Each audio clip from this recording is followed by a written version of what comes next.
23 مارچ 1940 کے تاریخی اجلاس میں شیر بنگال اے.کے. عبدالحق نے قرارداد پیش کی۔ یہ قرارداد 400 الفاظ اور 4 پیراگراف پر مشتمل تھی۔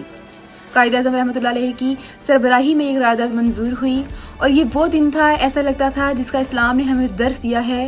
یہ دن آن پہنچا ہے کہ نہ کوئی شیعہ، نہ کوئی سنی، نہ کوئی بریلوی اور نہ کوئی دیوبندی تھا، سب کے سب مسلمان تھے۔ زبان اور نسلی تفاخر بھی مسلمانوں نے پس پشت ڈال دیا تھا، اور صرف ایک اللہ کو ماننے والے کھڑے تھے۔ رسول اللہ صلی اللہ علیہ وآلہ وسلم کو آخری نبی ماننے والے کھڑے تھے۔ اگر یہ قرارداد منظور نہ ہوتی، پاکستان نہ بنتا، تو آج تک مسلمان انگریزوں یا ہندو سامراج کے زیر سایہ سسک کر زندگی گزار رہے ہوتے۔ اس ملک کی قدر کیجیے، اس نے ہمیں جینے کا حق دیا ہے، اسی نے ہمیں اپنے اسلام پر چلنے کا حق دیا ہے، اور کوشش کیجیے پاکستان جس مقصد کے لیے بنایا گیا تھا اس مقصد میں بڑھ چڑھ کر حصہ لیں۔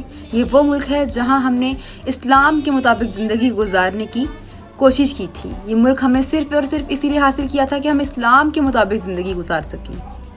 آج جو لوگ یہ کہتے ہیں کہ پاکستان کو لبرل ہونا چاہیے، پاکستان کو فلاں ہونا چاہیے، یاد رہے کہ پاکستان کا پورا نام اسلامی جمہوریہ پاکستان ہے، اور اس کو اسلامی جمہوریہ پاکستان ہی رہنا ہے، اور یہ انشاءاللہ قائم و دائم رہے گا قیامت کی صبح تک۔ خدا کرے میری عرض پاک پر اترے وہ فصل گل کہ جسے اندیشہ زوال نہ ہو۔